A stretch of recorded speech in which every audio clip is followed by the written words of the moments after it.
Progressive school के annual function में उपस्थित इस विद्यालय के डायरेक्टर, हमारे प्रिय छोटे भाई अनुज कुमार जी,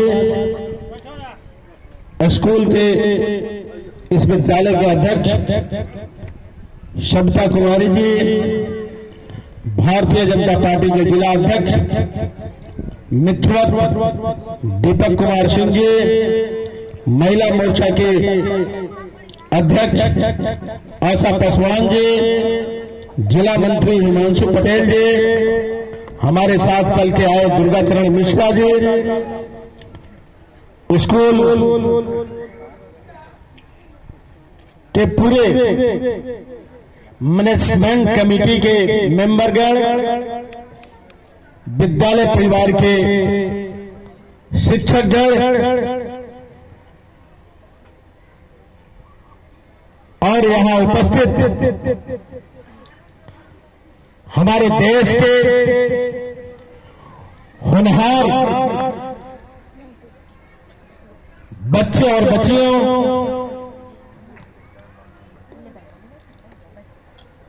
और अभिभावक गायक शगुन पाठक जी,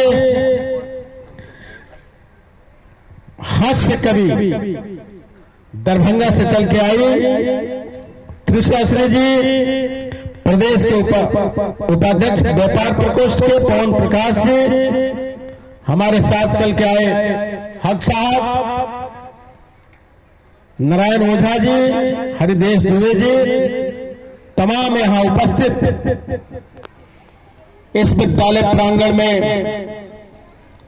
नौजवान साथीगण, इस विद्यालय का स्थापना 2 साल पहले हुआ था और इसका एनुअल फंक्शन भी है और तरह तरह की खेल प्रतियोगिता भी रखा गया है। और इस विद्यालय के डायरेक्टर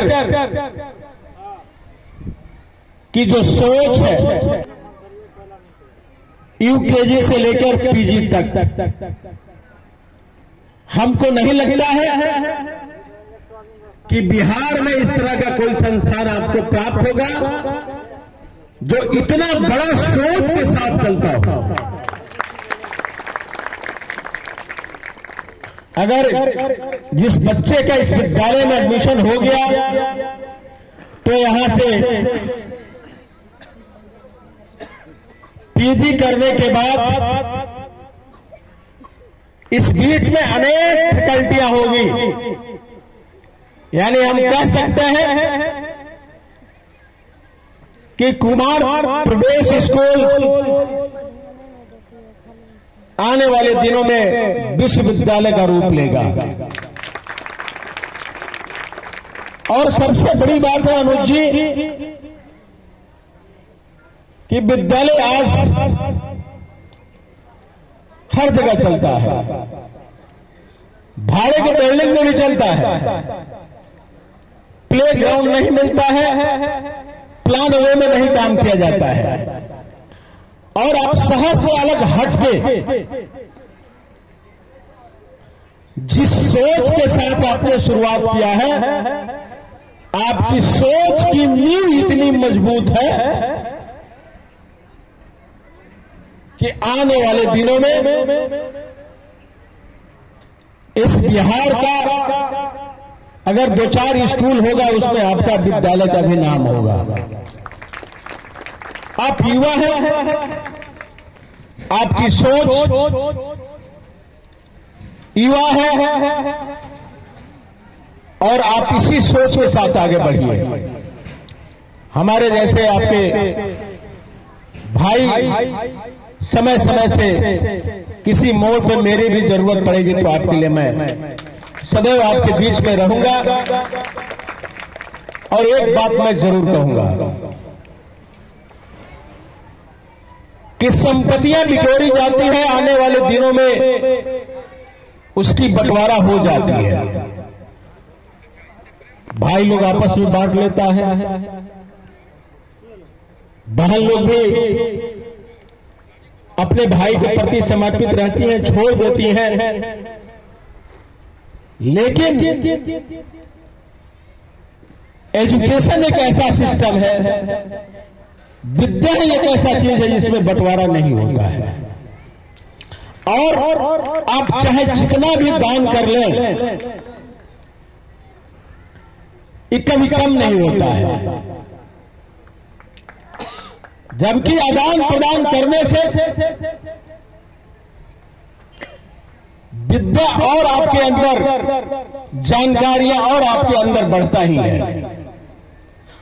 और शायद कोई इस धरती पे होगा एक मां सरस्वती को छोड़ के जो कहे कि हम सारी विद्या में परिपूर्ण हो।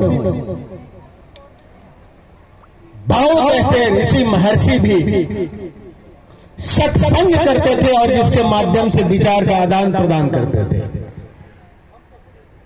कभी जमाना था कि गुरुकुल के नाम से जाना जाता था, एजुकेशन सेंटर को गुरुकुल के नाम से जाना जाता था। आज उसका एक नाम परिवर्तित हुआ है छात्रावास के नाम से। मैं अरुणाचल प्रदेश में गया था और वहां मैंने देखा, वहां उस प्रदेश ही आदिवासी लोगों का है, चीन के बॉर्डर पे है। लेकिन हमको पहाड़ और जंगल के बीच के रास्ते से निकालते हुए एक गुरुकुल में लेके गया, लेकर वहां के लोग लेके गया, वहां का पदाधिकारी लोग भी साथ में था। हमने देखा कि जंगल में पहरे लोग जाके शिक्षा दीक्षा कैसे लिया करता है, उस ड्रेस कोड के साथ बच्चे वहां उपलब्ध थे और बड़ी संख्या में थे। हमने पूछा अंदर जैसे से सोच बना कि मैं जानकारी प्राप्त करूं, तो उन्होंने कहा कि मेरा यही संस्कृति है और यही मेरी खूबी है कि अपने संस्कृति को, अपने विरासत को कैसे बचाया जाए। तो मैं कह सकता हूं कि जब जंगल और पहाड़ के बीच में भारत की संस्कृति को बचाने के लिए एक अभियान चला के और वहां के लोगों की सोच ऐसी बन सकती है, तो बिहार तो हमेशा प्रयोग की धरती रही है। यहां भी अगर छात्रावास और ऐसे अच्छे अच्छे विद्यालय की सोच के साथ अगर आप आगे बढ़ते हैं तो मां सरस्वती आपको ताकत दे, आपके जीवा में ताकत दे। विद्यालय परिवार में जितने शिक्षक हैं इनको ताकत दे कि अपने विद्या से, अपने विद्यार्थियों के प्रति समर्पित भाव से हर दृष्टिकोण से मजबूत करके इस विद्यालय से भेजे। क्योंकि कहीं भी जाकर अगर देश के कोने कोने में, विश्व के किसी कोने में अगर जाके काम करने का मौका मिले तो उस आदमी को याद रहे कि केपीएस भी एक विद्यालय सुदूर देहात और ग्राम में था, जहां मुझे मेरे शिक्षक जनों मुझे हर ढंग से विद्या से परिपूर्ण करने का प्रयास किया और उसी का देन है कि मैं आज यहाँ अपना काम कर रहा हूं और आपका जीविकोपार्जन कर रहा हूं। एक बात मुझे जरूर हर मीटिंग में कहने का मन करता है और मैं कहता भी हूं कि देश में कहीं न कहीं राष्ट्रीयता की कमी महसूस हो रही है। आप जितना विषय से पढ़ाना है पढ़ाइए, लेकिन समय समय से इतिहास की जानकारी बच्चे लोगों को देनी चाहिए। अपनी